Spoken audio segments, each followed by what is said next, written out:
Evidence का क्या मतलब होता है, यानी कि कोर्ट में एविडेंस को लीड करना, आज हम इसका मतलब समझेंगे। ठीक है जी। तो एविडेंस लीड करने का मतलब होता है कोर्ट में अपने केस को साबित करने के लिए सबूत पेश करना। ठीक है। और थोड़ा सिंपल भाषा में अगर मैं कहूं तो जब कोई पार्टी, जैसे कि कोई प्लेंटिफ है, डिफेंडेंट है, पिटिशनर, रिस्पोंडेंट, कंप्लेनेंट या फिर एक्यूज, अपने केस को साबित करने के लिए जब कोर्ट में कोई एविडेंस लीड करता है, यानी कि कोई सबूत पेश करते हैं, जैसे कोई डॉक्यूमेंट्स हो सकते हैं, कोई डिजिटल प्रूफ हो सकता है, कोई गवाह हो सकते हैं, तो उसको हम कहते हैं वो एविडेंस लीड कर रहे हैं। ठीक है।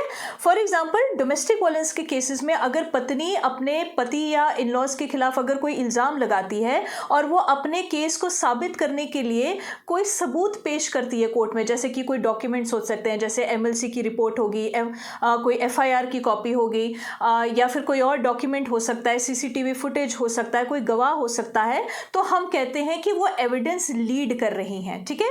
उसी तरीके से जब हस्बैंड अपने केस को साबित करने के लिए कोर्ट में कोई सबूत पेश करते हैं, जैसे कि कोई सीसीटीवी फुटेज हो सकता है, कोई चैट्स हो सकती हैं, कोई मैसेजेस हो सकता है, कोई वीडियो या ऑडियो हो सकते हैं, तो हम कहते हैं कि वो अपने डिफेंस में एविडेंस लीड कर रहे हैं। इसको कहते हैं लीडिंग ऑफ एविडेंस। ठीक है जी। अब मैं इतनी बारीकी से आपको ये सारे टर्म्स क्यों समझा रही हूँ, क्योंकि आज मेरे पास समय है इस वीडियो में आपको समझाने के लिए, तो मैं आपको बता रही हूँ। क्योंकि जब कंसल्टेशंस के दौरान जब हम क्लाइंट्स के साथ बातचीत करते हैं और हम उनसे कहते हैं कि आपको कोर्ट में एविडेंस लीड करना पड़ेगा, तो आपको ये एविडेंस या वो एविडेंस लाना पड़ेगा, तो वो अक्सर पूछते हैं कि मैम एविडेंस लीड करने का क्या मतलब होता है, ये एडमिसिबिलिटी ऑफ एविडेंस का क्या मतलब होता है, हमें ये लीगल टर्म्स समझ में नहीं आते, आप प्लीज सिंपल भाषा में समझाइए।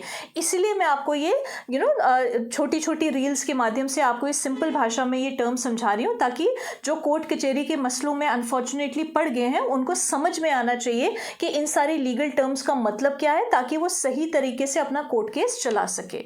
ठीक है जी। चलिए, प्रणाम।